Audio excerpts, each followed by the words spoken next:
Hey everyone, welcome back to Edix Like Us Makes Food. The reason why I want to show you guys how to ferment is because of how expensive buying most ferments are. And that's why I want to show you guys today how to brew your own kombucha. Turn one bottle of store-bought kombucha into as many liters of kombuchas as you want. So let's get brewing.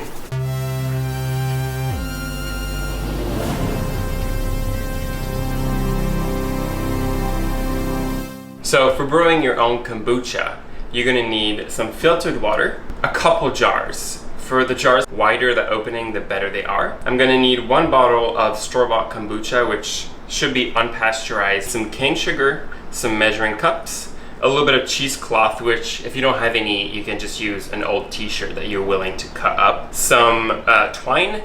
I'm gonna make 2 kombuchas today. Your aromatics can vary from fresh herbs to already packed bags of tea. This is really your time to just get creative and use whatever you want. I'm going to do a lavender, a rosemary, and then I'm gonna do some dry orange and hibiscus. First step into brewing our own kombucha, we're gonna take 1 quart of filtered water and put it into pots. So 1 quart is 4 cups. 4 cups here. So for every 4 cups of water, we're gonna do half of a cup of sugar. So half of a cup of sugar into the 4 cups of water. I'm gonna put my aromatics. So like I said, here I have lavender or rosemary, and this is the hibiscus and orange peel. So basically the first step into brewing your own kombucha is making a sweetened infusion. The sugar is dissolved in the water and it's up to a boil. I turn it off and I'm gonna chill it with the aromatics in there until it's back down to room temperature. So now that our sweetened infusions are chill, I'm gonna strain them in my jars. Right in here. So today our store-bought kombucha is gonna act as the mother. Because it's some raw, unpasteurized kombucha, it has all the bacteria and yeast in there needed to turn the sweetened infusion into kombucha.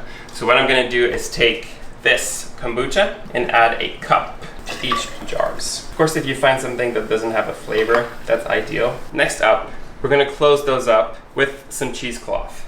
The kombucha is gonna go faster if it's in a warmer area and if there is a better airflow. So that's why I'm using a jar that has a wider opening. So this needs to ferment in a warm place in your home, and it's gonna take up to 3 weeks. So you wanna start tasting your kombucha about 2 weeks after it's starting to ferment. What you're really looking for is a perfect balance between tasting the sweetness and the acidity. So after 2 to 3 weeks, you're gonna start seeing this little film on top of your kombucha, and that's gonna be the SCOBY, which is a symbiotic culture of bacteria and yeast.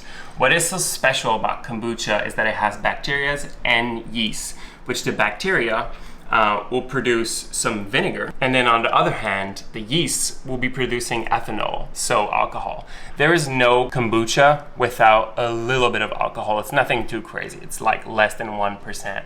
Alcohol by volume. And once that's done, and you see that little film on top of the kombucha, which is the SCOBY, you want to save that. And from that, you'll be able to brew as much kombucha as you want. Here I have a coffee one.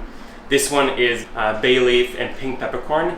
And here in this huge crock, I can show you what the SCOBY would look like after a couple months of really just going at it and fermenting and brewing batches of kombucha. The second batch you'll do once you have a SCOBY is gonna go super fast. So you'll be using the same ratio that I just showed you, but with the use of your SCOBY, the fermentation is gonna go like 2 times faster. You can get a really good batch of kombucha in about 10 days. So once you have a SCOBY, it's gonna be a little bit of maintenance to keep it alive. It's a bit like a sourdough starter. Keep it in the fridge.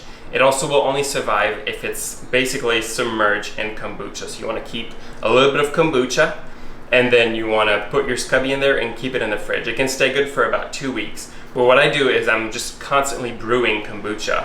I brew 1 batch every 10 days, and I just keep using the SCOBY. So once it's ready and you like it, you'll be able to strain it and keep it in a closed container. You can never stop fermenting kombucha unless it's fully pasteurized, which you don't want to do because you'll kind of f up with the taste. So once you've strained it, put it in your closed container. You can keep it in your fridge up to a week. Trust me, this is so delicious. It's not going to take a full week for you to drink the whole thing. Also, what's really cool is as you close it and keep it in the fridge, it's going to start being like slightly effervescent.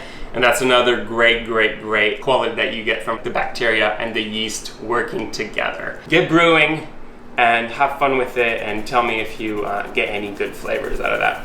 So if you like getting professional chef tips on how to make restaurant quality food at home, please subscribe to my YouTube channel. I'll be posting weekly.